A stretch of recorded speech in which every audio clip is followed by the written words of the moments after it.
Welcome, Greek U Nations, episode number 539 of the Fraternity Foodie Podcast. I'm your host, Mike Eilon, CEO of Greek University. I'm a speaker and an author. Our sixth book just came out. It's called I'm So Beautiful, It's Ridiculous, Unleashing and Promoting Strength, Self-Worth, and Real Sisterhood. So go and pick up that book on Amazon or Barnes & Noble today.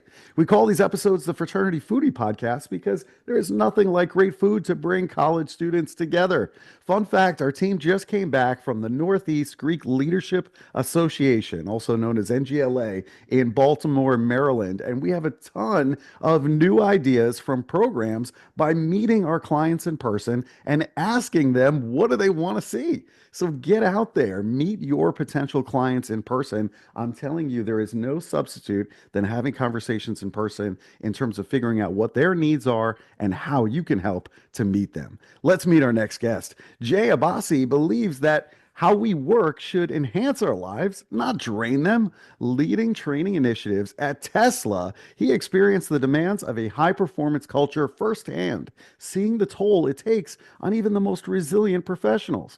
When his father passed away unexpectedly, it drove home a life-changing truth that success shouldn't come at the expense of well-being. This is the message Jay brings to leaders as a keynote speaker and a coach, helping them achieve high performance without the cost of burnout. Today, he brings that lesson to audiences all over the world, speaking on mindfulness, resilience, and well-being to help professionals unlock their full potential without sacrificing happiness or health. He has coached leaders at Google, Amazon, Wells Fargo, and many other high-demand organizations and trained thousands across diverse industries. What he knows for sure is that when individuals recharge, reframe, and reconnect with purpose, they don't just perform better, it strengthens entire organizations. Welcome to the show, Jay.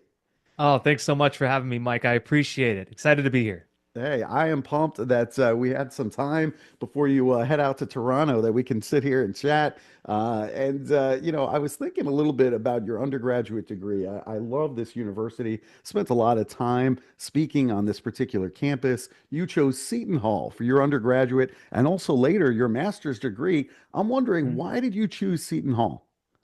It's a really great question, Mike. And, I think a lot of young adults can relate to this. You have so many different options and you're trying to figure it out and you make the best decision according to what feels right. You just trust your gut in many of these things, right? Mhm. So I had a cousin who was going there and he was just saying how great it was there.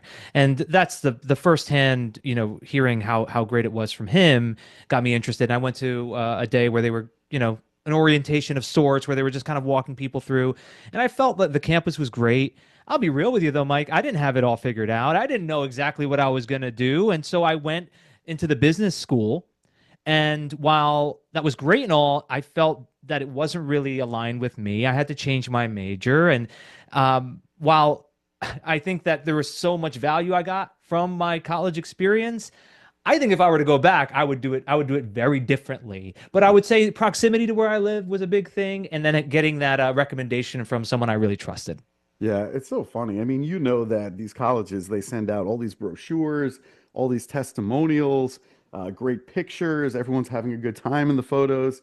But there's Right. nothing like a first-hand testimonial from somebody you know that just, tips the scales completely because you're like, hey, if my cousin likes it and he's having a good time, then I'm sure I'm gonna have a good time too. Same thing was true for me, by the way. My best friend in high school, he was a year older than I was, and he was going to the University at Buffalo, SUNY Buffalo, and he was having a great time, and that was it. Like, forget all the mailers, like none of that matters if somebody you trust is having a good time.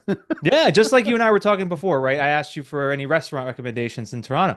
I Yeah, would trust you before I went online and went on Yelp and try to figure it out. If you gave me a right. recommendation, right, I'm going there. Yeah, I mean, who knows on Yelp? Maybe that person is paid to leave that review. I don't really know.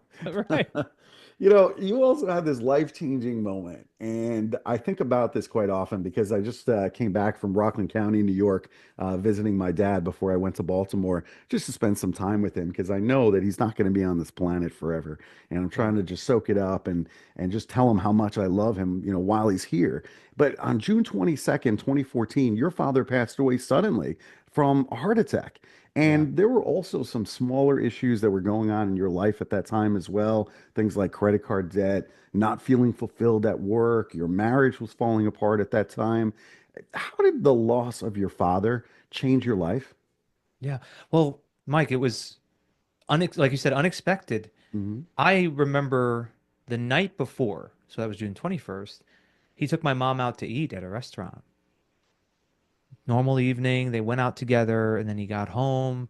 He wasn't feeling a little so well, and then the next morning, I get that call from my mother. And he passed before I even got to the hospital. It was so quick, Mike. And so for me, it kind of was a life event that forced me to look at my own mortality. At the time, my daughter was 2 years old. And I'm asking those questions in regards to, well, is she going to lose me when she's in her 20s? Is that all the time I have for her? That's what I started thinking about, is Sure. her. Mhm. And I realized I needed to make a lot of changes in my own life. Health changes, diet, physical exercise, those things I started to really be more careful of. And I realized that the way I was handling my career was just not very proactive. I had no direction. I had no goals. I didn't know where I was going. And I'm like, well, with the limited time that I may have, I want to make more out of this time. So I started to really invest in myself and education and reading every book I can get my hands on and speaking to people who were in places that I wanted to be in. And everything started to change, Mike. I just started to see doors open up. I left this finance company that, hey, it paid the bills, but I wasn't really fulfilled by it. I started working at Tesla. I found a lot of success there. I really moved up the ranks. And it was like that, that combination lock when you just, it clicks and then it opens up. That's what it felt like. Like everything clicked for me because I found alignment. And then it just was like a wave that started to take me through a career that I felt was really fulfilling. And in my personal life, things started to get much better.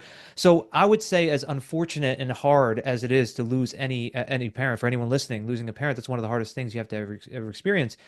Sometimes those greatest hardships are what lead to the greatest transformation. Mm.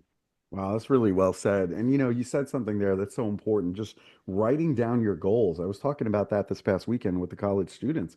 I really need them to just write down your goals, put it down on paper and commit to something like that because all too often they're just kind of going through life and whatever happens happens without any intentionality in terms of where they want to go. And I think just looking at that on a daily basis, near your computer, near your work desk, whatever, I think it just changes every day in terms of what you need to get accomplished just by writing it down and looking at it on a daily basis. I think that's super important. And also for your organizations. I mean, if you're in a fraternity or sorority in college, what are the goals of the organization? Look at that every week and ask yourself, what are we doing in order to get closer to that goal becoming a reality? Yeah, it was Zig Ziglar who once said, "How can you hit a target you cannot see, Right. and then how can you hit a target you do not have?" Right? So you Absolutely. have to have it first, then Right. you see it, and then you can shoot for it. And Right. then what I find, Mike, is that we don't then set that target and that goal and say it's all about the goal, it's all about the goal. No, you now have the goal in mind, and then you focus on the task at hand and the process to then be able to help you to get to that goal. 100%. I think that's critical. Really well done.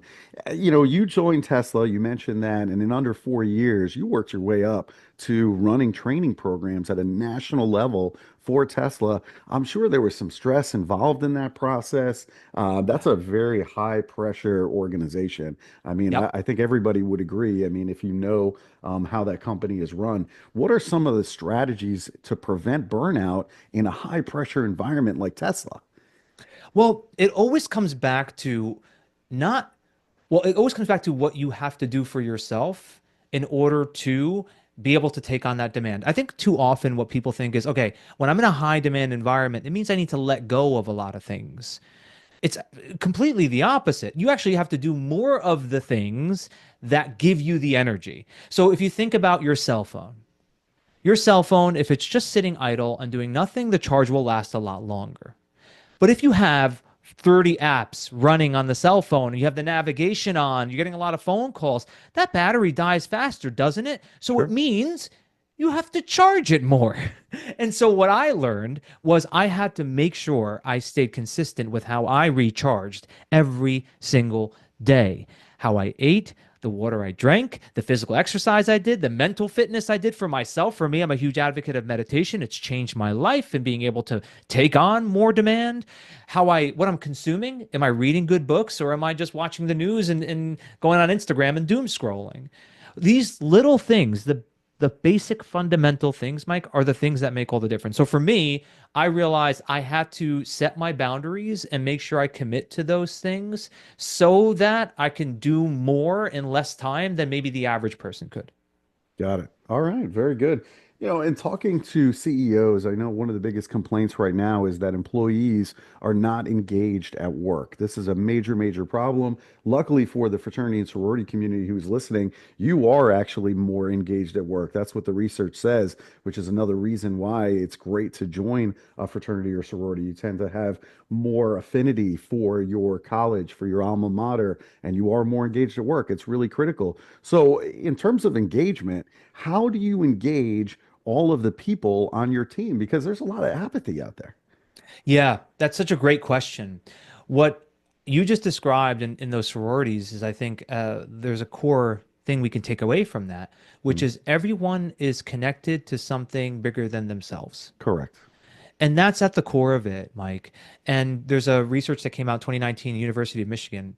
It suggested that when people are connected to something bigger than just their own paycheck and their own personal success, when they feel connected to something, there's a 64% increase in job satisfaction, a 32% increase in engagement, and oh wait, I had that wrong. 25% increase in life satisfaction, 64% increase in engagement, because you said engagement, and a Yes. 32% increase in productivity, which is significant.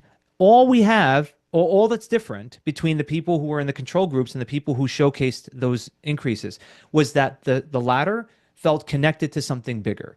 So what we need to do as leaders and what we need to do with organizations, groups, is be able to align towards a shared vision.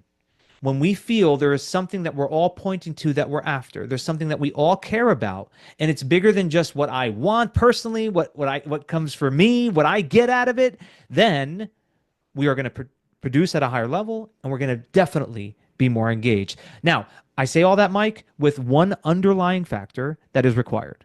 There needs to be a sense of psychological safety.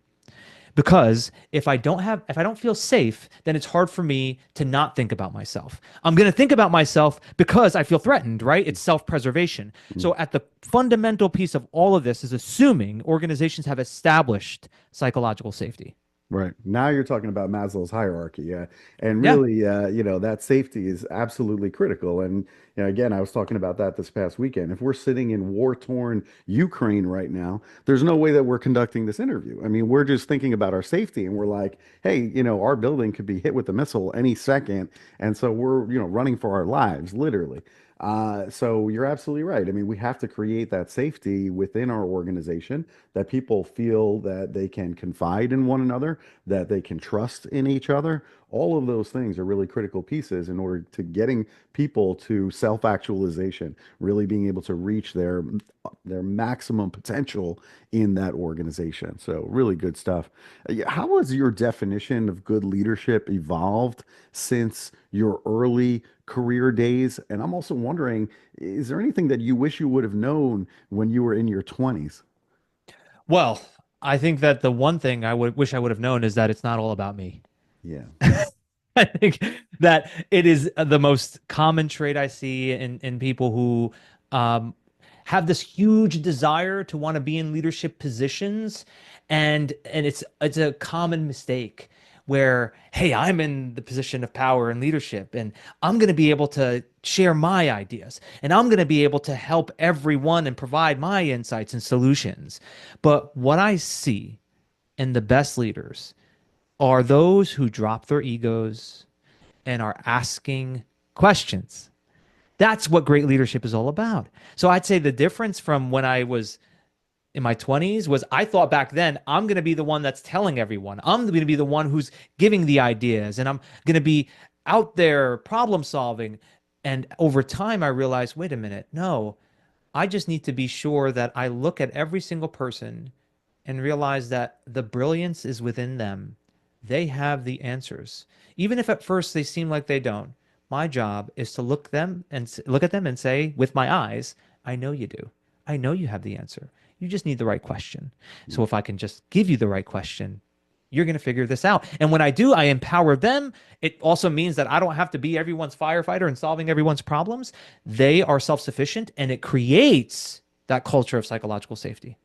Wow. Really, really nicely done. Fantastic advice.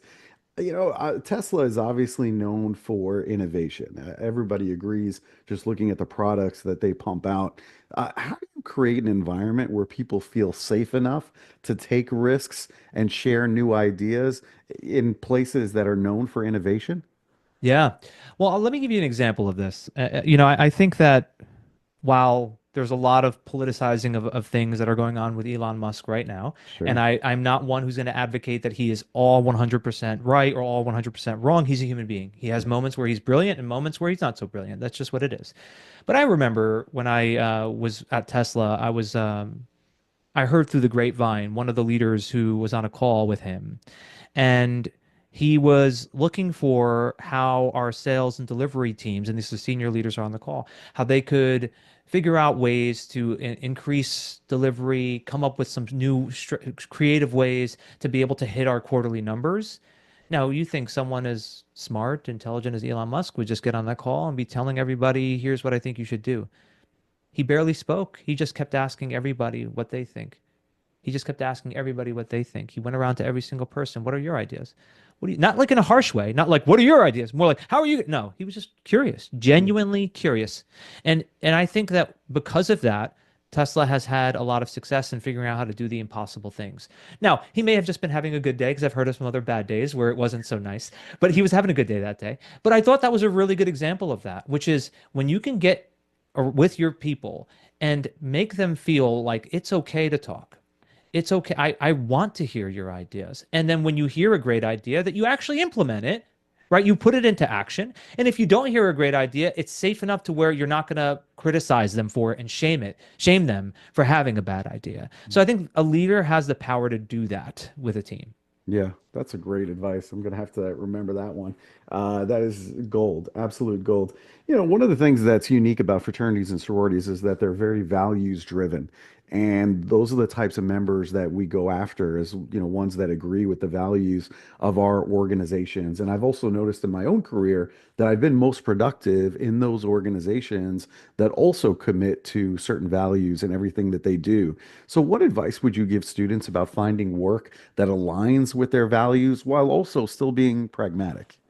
Well, I think you have to look at actual real life examples. So I would tell someone, well, tell me about a great day that you had and what happened on that day. Why did you love that day? Tell me about something you did where Mm-hmm. you really enjoyed it. You felt like you were in the zone, you were in a flow state, or you were just time was flying.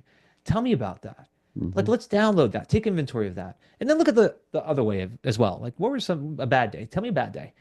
What happened? Why was Hmm. it so bad?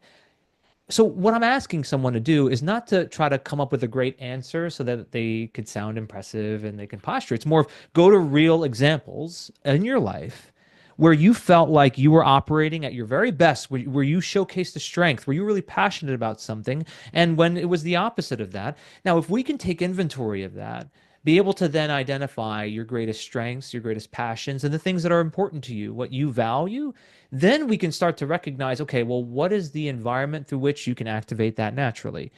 What is the kind of industry or the kind of position where you would be able to stay in that zone of genius as much as possible? So rather than trying to look out there and figure it out and look at all the different job descriptions and say, can I do that? Can I do that? Can I do that? You're wasting time. It's an outside in approach.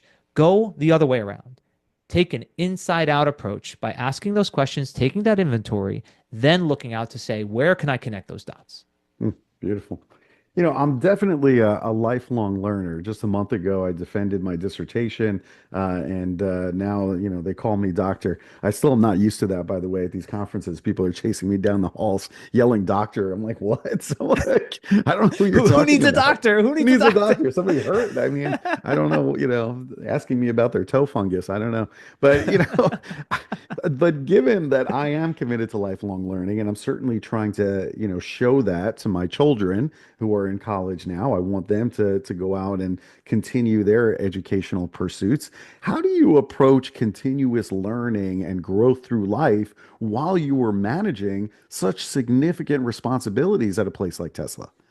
So for me, it's all about finding ways to reduce friction on the activities that are going to provide the greatest impact. So what I mean by that is what happens is people say, okay, I want to keep learning. I want to educate myself. So they go really hard, like into, I have to take this very lengthy course, or I have to block out 2 hours a day, and it won't work because you just won't have the time. If you're trying to find the time to do things, you're going to fail. Hmm. You're going to fail because your time is going to be taken up by other things. Especially when I was at Tesla, the demands would always increase. So what I ended up doing, Mike, was I would pair my learning with something that I knew I would always be doing. So for example, when I'm in a car, I am always listening to an audiobook. Hmm. Always. I mean, I can go through 4 audiobooks in a month sometimes when I'm in the car a lot, when I'm traveling Nice. a lot. Hmm. So at Tesla, I had to travel a lot, so I would always be listening to audiobooks. Same thing on plane rides. When I'm at the gym, I have an audiobook in. So that's for me how I do it. So I would ask anybody who says, "Hey, I want to be a lifelong learner and I want to be able to do this, but I don't have the time." I would challenge them and say, "Well, how can you incorporate it into the activities that you're currently doing? How can you pair them with something that you always do?" We have so much available to us now. I mean, Hmm. the resources are abundant. We Hmm. can't say there aren't resources available in today's world. So you could always find a way if you're just strategic about it. And for me, that's what worked. Hmm. That's a great suggestion. Certainly a way to constantly be feeding yourself positive messages as well. Because, I mean, Lord knows on social media, if you're doom scrolling, a lot of that stuff is not really helpful in terms of your mental health. And that kind of brings us to this next question that I think is really critical because a lot of the college students who are listening right now, their mental health isn't good. And a Yeah. lot of it really relates to the time that they're spending on social media. I don't know if you've actually looked at some of that in terms of Gen Z and how much time each day that they're on social media doom scrolling. So, what should you do if you see somebody on your team who is struggling with their mental health? Yeah. Do you know what the stat is on that, by the way, Mike? How many It's like hours a six day? hours. It's insane.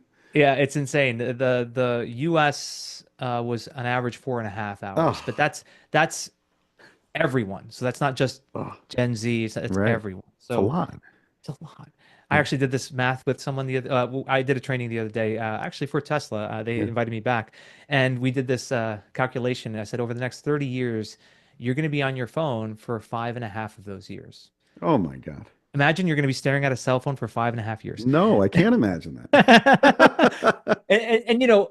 well, look, I'm not like saying all cell phone use is bad. Some of it's great. It keeps us connected to one another. There's a wonderful ways to enhance our productivity. There's great things that come from a cell phone.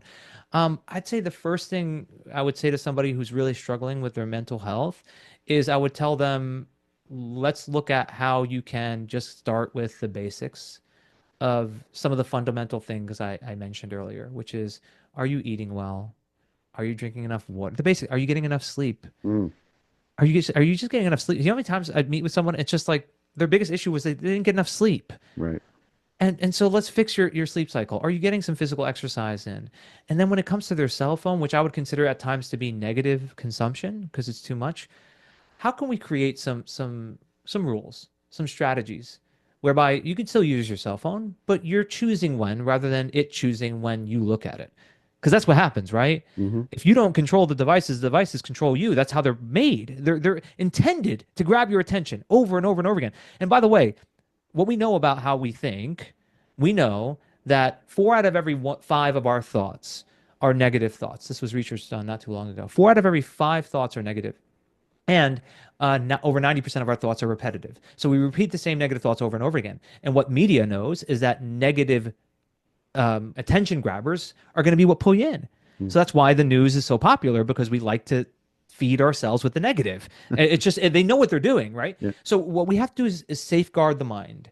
Create some rules for yourself. The rules could be something simple, like when I'm eating a meal, I put my phone in another room. Not I don't look at my phone, because guess what? You're going to fail at that. If Yeah. you're relying on willpower, you're going to fail. Don't rely on willpower. Remove it completely from the environment so you don't even have it available to you. Create those kind of rules and then allow yourself to look at the phone later. It's fine. Just think about how you can make it where it is there's so much friction to get it in certain times of your day that you won't even go for it. And here's the other one, Mike. I've been doing this for years. My phone is on silent 99% of the time. Nice. It doesn't ring. It doesn't vibrate. There one time in 5 years I missed a call that was so important. Like one time. Every other time it wasn't that important. Not a single notification, an email, a social media, none of it was so urgent that it required my immediate response. I then set time in my day and I'm going to go through those things as needed to be able to respond to emails and texts and so on. But other than that, like right now, my phone, it will not vibrate. It will not interrupt me as I'm speaking with you. I'm going to be fully present with you. Yeah, that's lovely. I think that's a fantastic rule. And I hope that the college students are going to start to follow that. I think that's really good stuff. I'm going to be speaking at St. John's in Queens in March. So I'm going to be back in the city, which is always so great to be back in New York City. I was born in Mount Sinai Hospital in Manhattan, and I love to go and try all of the latest restaurants. So I'm wondering, is there a particular restaurant in New York City that you absolutely love right now? Yeah. Oh, yeah. There's one that I've gone to now 4 times. I just took a few friends there maybe 2 months ago. It's called Hangawi. Okay. It's on East 32nd. All right. And if you, I like, I'm not full vegan, but I tend to avoid too much meat. So I love that they have a lot of great vegetarian vegan options. Mm-hmm. And it's cool because you sit like underground. Like it's the table kind of comes up to here and you kind of have to sit underground. Uh-huh. You have to take your shoes off. And the food is excellent. It's not far from Madison Square Garden. So if you're Perfect. near that area, Oh yeah. that would be the place I'd recommend. I love it. I'm in the Penn Station all the time, so that's a real quick walk from Penn Station. So I appreciate that recommendation. That is excellent. I'll hit that up at the end of March, and I'll let you know what I think. Yeah, please So do. I will. So if our students, if they want to bring you in to speak on their college campus, where should they be going to connect with you? Well, the best place would be LinkedIn. That's where I'm most actively engaged. You can find me there on LinkedIn, and then of course that could take you right to my website. So yeah, you send me a connection request, please. I love it. I love LinkedIn. It offers an opportunity to connect with anybody, anywhere, at any time. So LinkedIn would be the best way to reach me. I love it. Jay spells his last name Abbasi. Go on to LinkedIn, look him up, connect with him, go and check out all of his posts. He's got some great content on there. And so I really appreciate the time that you spent with us today. Thank you so much for being a part of the show, Jay. Oh, thank you so much for having me, Mike. This was a lot of fun. Very good. And to our listeners, if you enjoyed this conversation with Jay, I want you to like it and I want you to share it with other college students that need to hear his words. Thanks so much for joining us today. We'll see you on the next episode of the Fraternity Foodie Podcast. Bye for now.